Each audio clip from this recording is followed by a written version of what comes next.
Oke. Bismillahirrahmanirrahim. Assalamualaikum warahmatullahi wabarakatuh. Teman-teman semua yang berbahagia dimanapun Anda berada, ini adalah sesi lanjutan dari program kita, program belajar grafologi.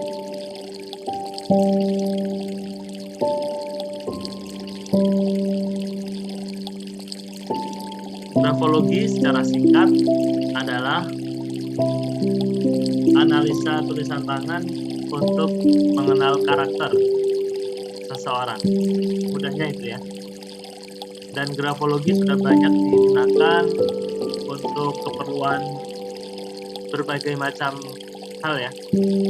Di antaranya untuk rekrutmen, untuk menentukan jurusan kuliah, untuk titik karir, untuk pengembangan diri, bahkan bisa juga untuk sarana terapi. Ada istilah grafoterapi. Nah, terkait dengan grafoterapi ini, yang saya jalani adalah hubungannya dengan karakter entrepreneur. Karena basic grafologi yang saya pelajari, ini dari Pak Yos ya, itu adalah grafologinya grafo bisnis. Grafo bisnis. Sehingga grafoterapi yang saya lakukan orientasinya adalah untuk menguatkan karakter entrepreneur. Ya.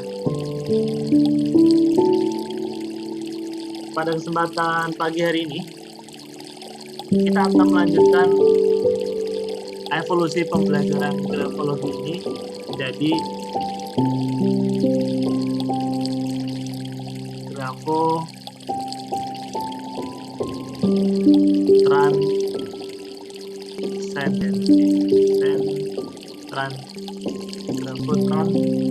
salah ya.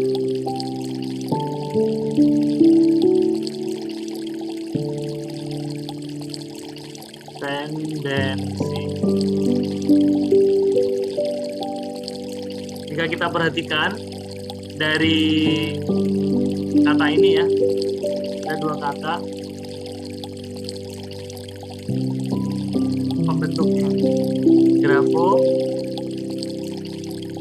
dan transendensi.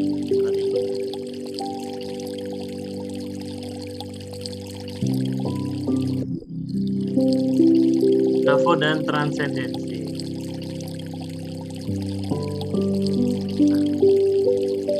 Sehingga tidak bisa tidak, suka tidak suka, dua materi utama yang perlu kita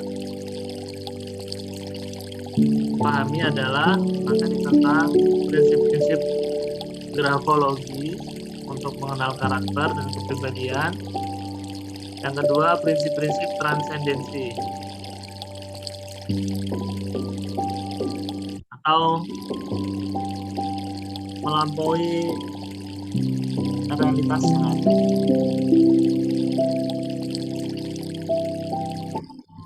Terkait dengan grafologi, teman-teman sudah memiliki basic yang sudah kita bagikan di pertemuan beberapa waktu yang lalu. Kemudian yang transendensi juga saya perhatikan teman-teman sudah tidak asing ya dengan istilah transendensi yang merefer pada consciousness-nya David Hawkins, Map of Consciousness David R. Hawkins.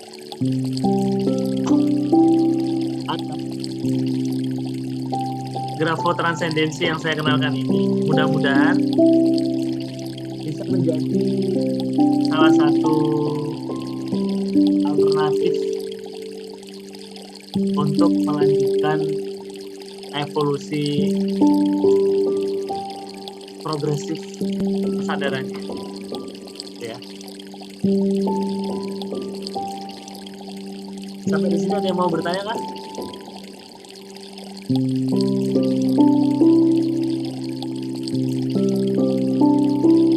Mudah-mudahan cukup jelas ya. Mudah-mudahan cukup jelas. Baik, goalnya apa sih? Ya, kita ngomongin goal.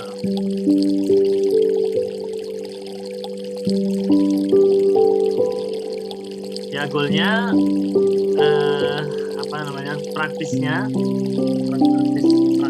ya bagaimana grafotranscendensi ini menjadi wasilah untuk meningkatkan progressive self awareness sehingga level of consciousness kita ini bisa meningkat.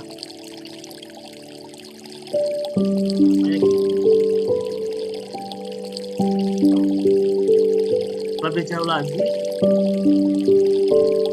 progressive self awareness yang terkait dengan level of consciousness ini ya akhirnya membuat menjadikan kualitas hidup kita semakin baik.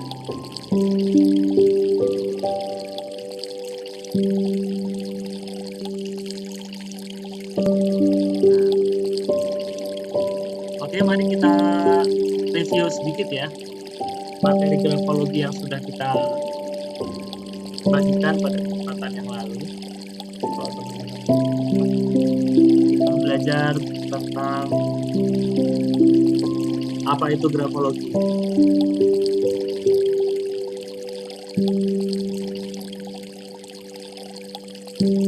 Kemudian kita mempelajari beberapa trait atau ciri. Di antaranya adalah terkait dengan bentuk huruf.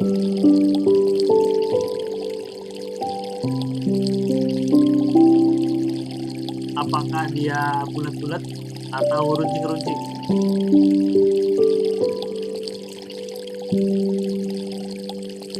Atau kombinasi?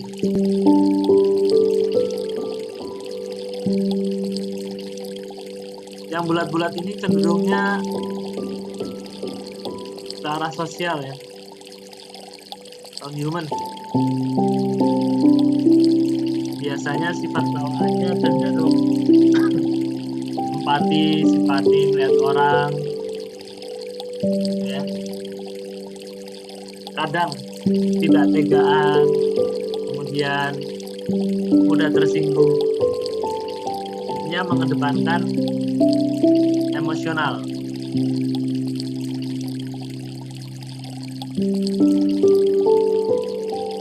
Contohnya gimana? Mungkin ada ini ya. Saya mau nulis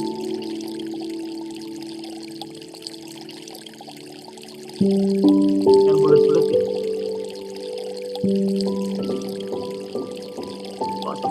Saya mau nulis semangat tuh, jadi semangat ya. Saya hapus ini deh.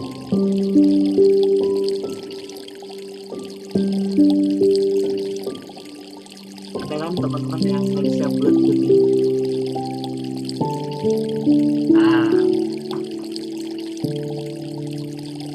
biasanya tipe seperti ini itu menghindari sesuatu yang berbau-bau logika, mikir.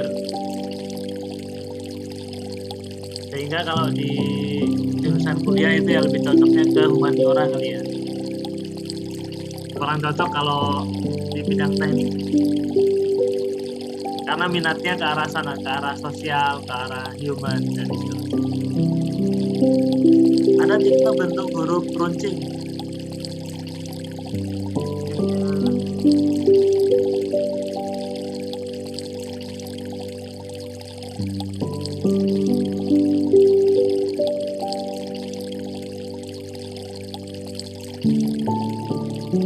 Apa aja teman-teman ya. Ini kan tajam-tajam nih. Biasanya orang yang tulisnya yang tajam-tajam itu analisa logikanya yang dikedepankan, sehingga cenderung butuh alasan terhadap sesuatu. Maka ketika yang tipe seperti ini. Ya nanti mas. Bentar ya teman-teman ya. Pakai apa ya?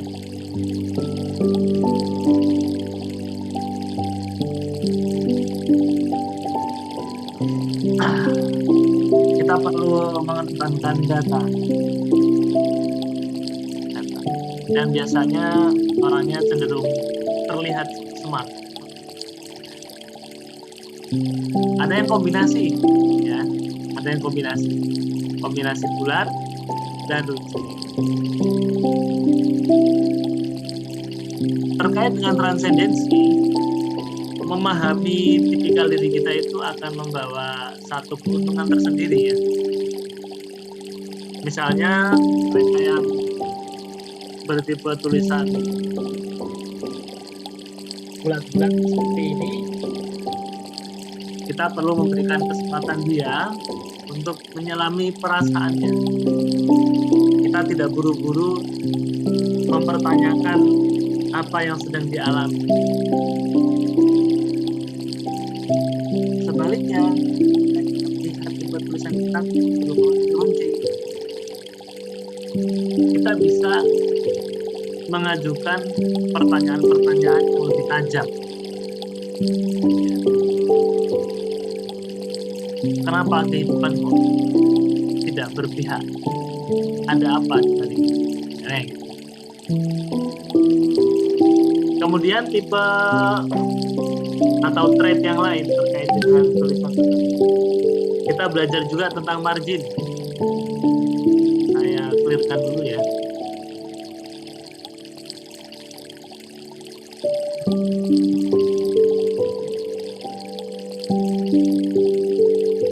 Apa itu margin?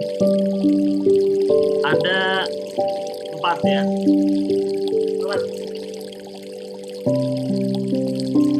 Margin kanan, kiri, atas, bawah. Cuman yang kita bahas di sini adalah kanan, kiri, atas deh ya. Atas, kiri, dan kanan. Apa sih margin? Margin itu batas tulisan ya teman-teman. Misalnya lembaran ini kertas lah, kertas apa gitu ya, folio gitu ya. Kita kan pasti memulai menulis itu dari kiri kan. Apa. Nah ini adalah margin kiri. Akhir daripada tulisan ini margin kanan. Yang atas ini margin atas, yang bawah habisnya tulisan ini margin bawah. Margin atas ini terkait dengan apa? Terkait dengan sikap seseorang terhadap orang lain. Apakah dia memposisikan orang lain itu sejajar atau lebih rendah, merendahkan, atau kita yang justru malah rendah diri.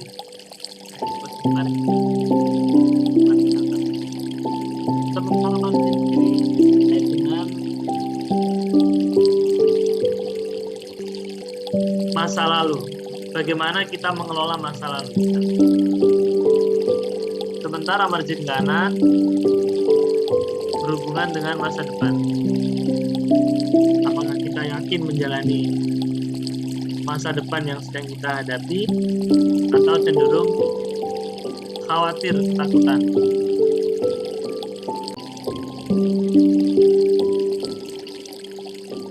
Ketika kita mendapati margin tulisan kita itu terlalu mepet ke kiri atau bahkan hampir tidak ada marginnya, ya, terlalu mepet ke kiri, ini memberikan makna bahwa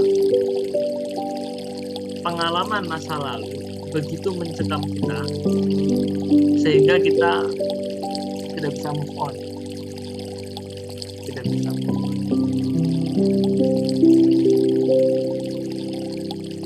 Dalam kaitannya dengan transendensi, ya, kondisi jiwa yang seperti ini tentu akan menghambat progresif self awareness kita. Ya.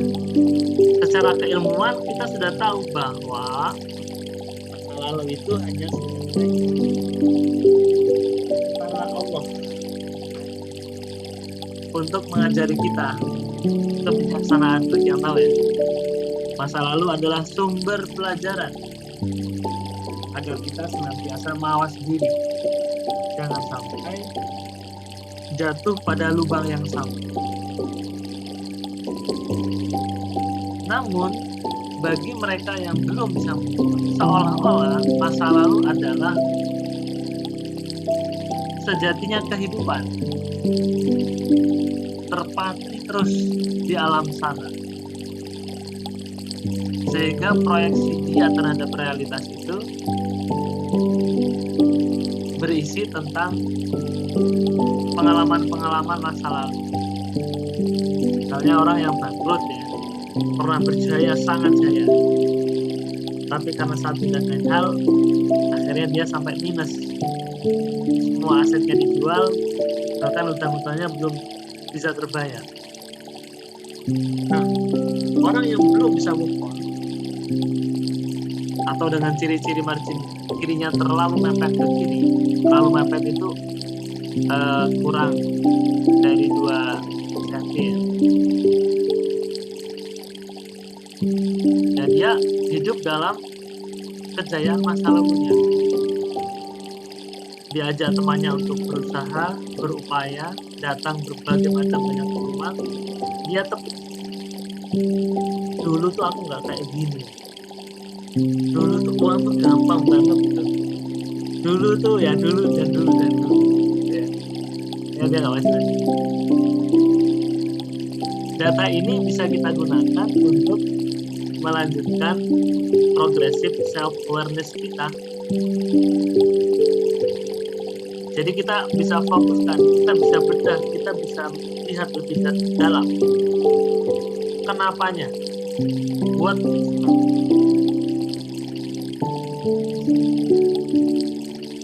kenapa ya kok aku terjebak di masa lalu terus ya? Ada apa sebetulnya?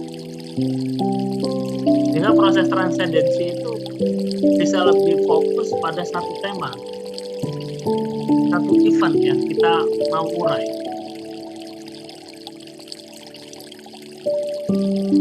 Kesulitan banyak teman-teman yang saya amati adalah menentukan mana yang mau dikerjakan. Event ini problem ini apa?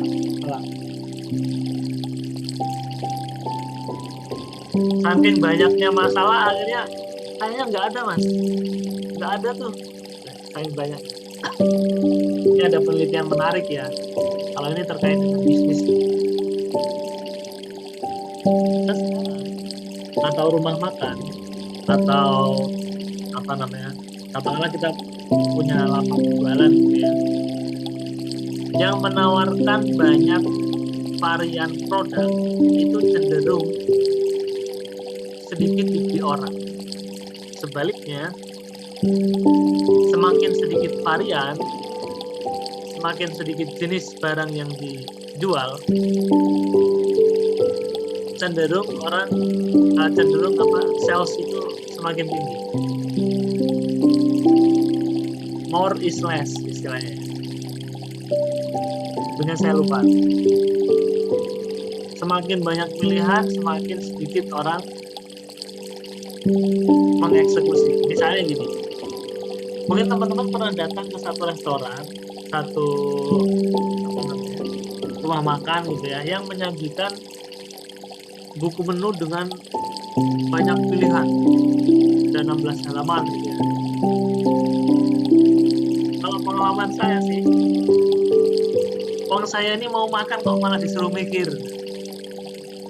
menu ini yang mana yang dipilih, bingung. Akhirnya nggak usah, nggak jadi beli aja. Gitu. Dan itu ada penelitian secara sainsnya ya, melihat perilaku konsumen. Itu ada penelitian, satu perusahaan mengeluarkan 36 varian selai ya, yang buat roti itu loh. Ketika dicobakan itu laku cuman nggak ada 10%. Kemudian di sesi lain dengan orang yang berbeda, dia meringkas 6 varian ini jadi 6. Apa akibatnya? Salesnya naik. Kalau terlalu banyak masalah itu orang yang bingung hack ya. Komputer itu kalau terlalu banyak beban akhirnya nggak bisa memproses. Hebatnya manusia, begitu intensi itu dapat, itu bisa mengurai perkembangan lain. Di sini grafologi membantu.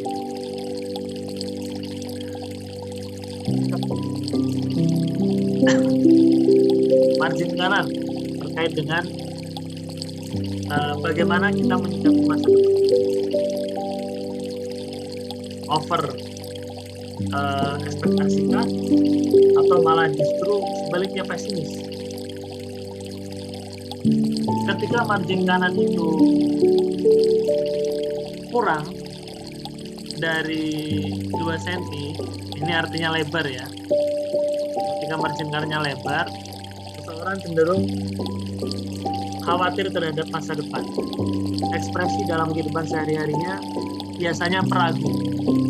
Benar nggak ya yang saya mau lakukan ini? Rugi nggak ya kalau saya menjalankan usaha ini? Atau kalau dalam relasi, jodoh nggak ya kira-kira kalau saya serius sama si dia? Ketika mengenali hal ini, kita bisa angkat tema terkait dengan kekhawatiran masa depan ini menjadi satu bahan bedah untuk transendensi.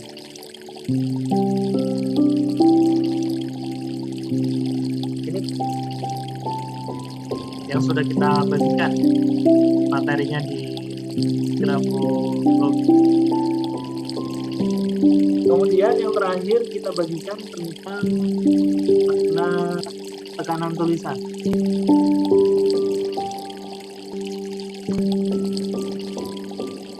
Bagaimana melihatnya? Kita bisa melihat dari seberapa kuat dia tembus di belakang kertas. Bahkan kalau anak-anak remaja gitu ya, yang masih puber, saya pernah mendapati sampai tembus kertasnya itu, sampai robek. Tulisnya itu terlalu kuat tekanannya. Tekanan tulisan ini memiliki arti kekuatan, vitalitas, kekuatan fisik. Tekanan juga memiliki arti memori emosi.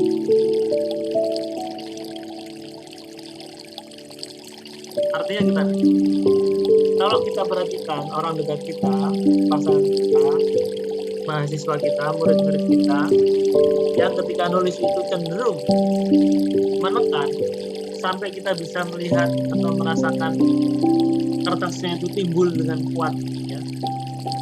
Kertasnya itu timbul dengan kuat. Ini memiliki arti dia punya kekuatan fisik pertama itu.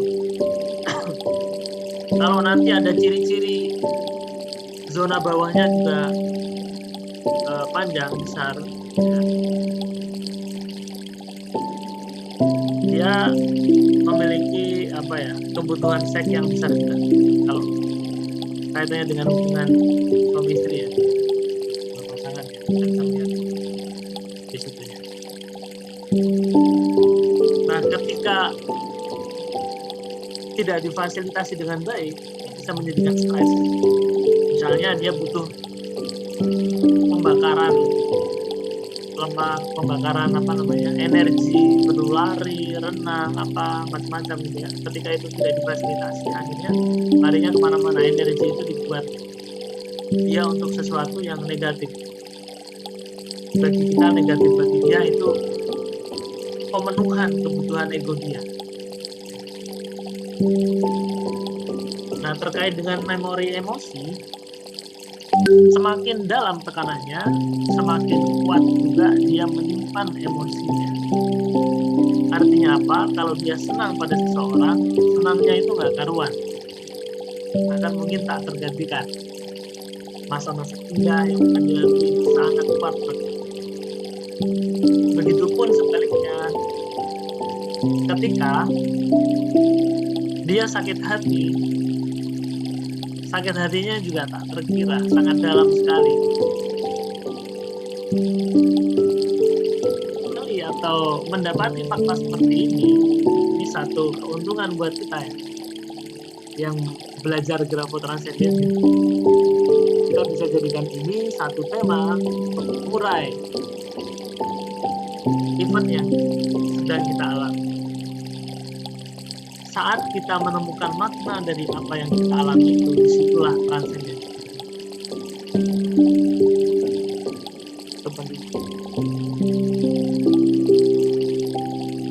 Dan makna ini terang bentuknya dengan cahaya.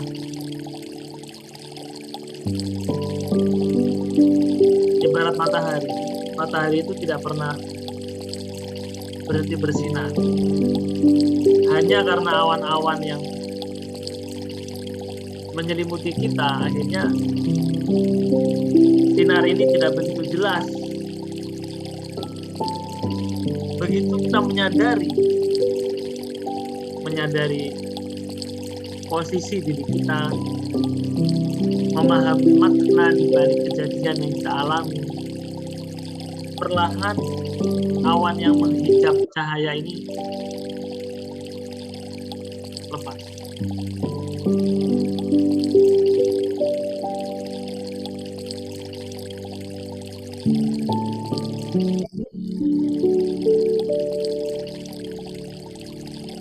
Gitu teman-teman. Sampai di sini ada yang mau bertanya? Pembahasan materi grafologi yang sudah kita sampaikan sudah selesai. Prinsip-prinsip transcendensinya sudah mulai saya buka.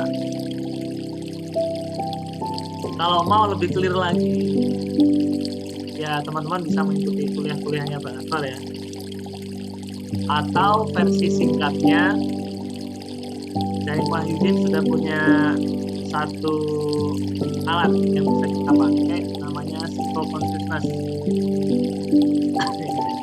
Ini sangat mudah sekali untuk melanjutkan progressive self-awareness. Jadi idealnya belajar grafo transcendensi itu juga belajar psycho-consciousness. Ini rekomendasi saya ya. Karena dia detail operasionalnya itu sangat mudah. Psycho-consciousness akan efektif berjalan jika kita mendapat event atau momen yang mau kita bedah. Karena basically dia praktek ya. Jadi itu saling kait-mengait antara satu dengan yang lain.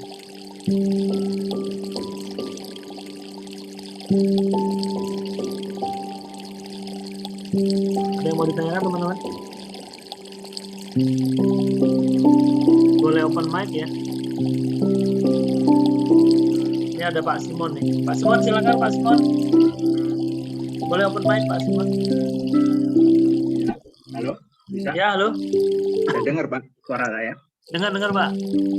Oh ya, saya tadi udah tulis di chat pertanyaan saya. Ya.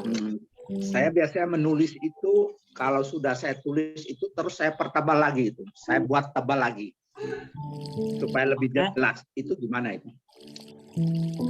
Saya, tulisan tangan saya biasanya setelah saya tulis itu nanti kalau saya lihat tintanya kurang jelas, saya pertebal lagi. Itu bagaimana? Ya, ini sering atau sesekali, Pak? Sering itu, kayak mulai dari ya.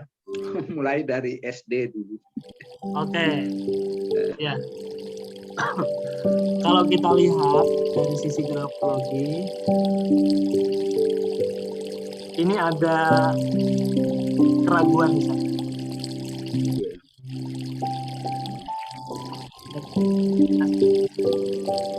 Keraguan ini erat juga hubungannya dengan self-esteem, self-confidence.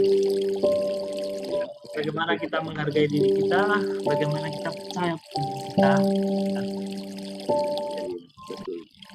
Ini menarik, Pak. Ini jadi satu tema, Pak. Nanti Pak Simon bisa lanjutkan transendensinya. Ini informasi berharga itu jangan dilewatkan ya, teman-teman.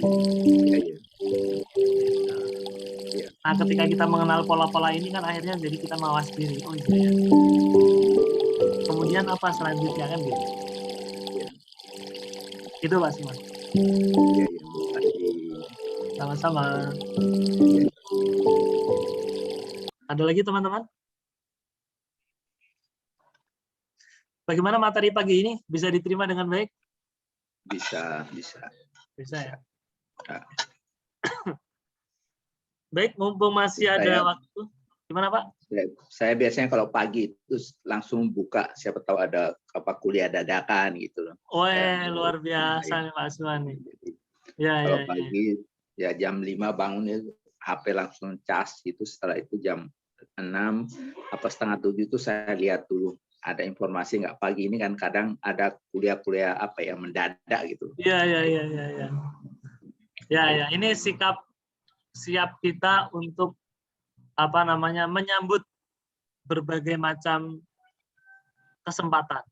Iya, jadi kan saya juga istilahnya kan memanfaatkan WiFi di rumah, karena setelah anak saya terakhir masuk di UGM kan mereka kuliah online kan terpaksa saya harus pasang WiFi. Jadi ya saya juga manfaatkan untuk kuliah seperti begini. Ya, jadi manfaatnya double. Mantap. Ya, ngambil jurusan apa Pak di UGM, Pak? Perikanan. Gitu. Oh, perikanan. Ya. Ini ada Bu Afi ini ikut kuliah di UGM ini juga, Pak. Dia teknologi informasi ya. Bu Afi ya. Ambil program doktoral dia. Cuma anak yang kuliah di sana. Kalau saya kan nggak kuliah di sana. Iya. Nggak apa-apa. Anak saya ada 2 dari sana. Gitu. Baik, teman-teman. Ini saya coba ini ya. Saya coba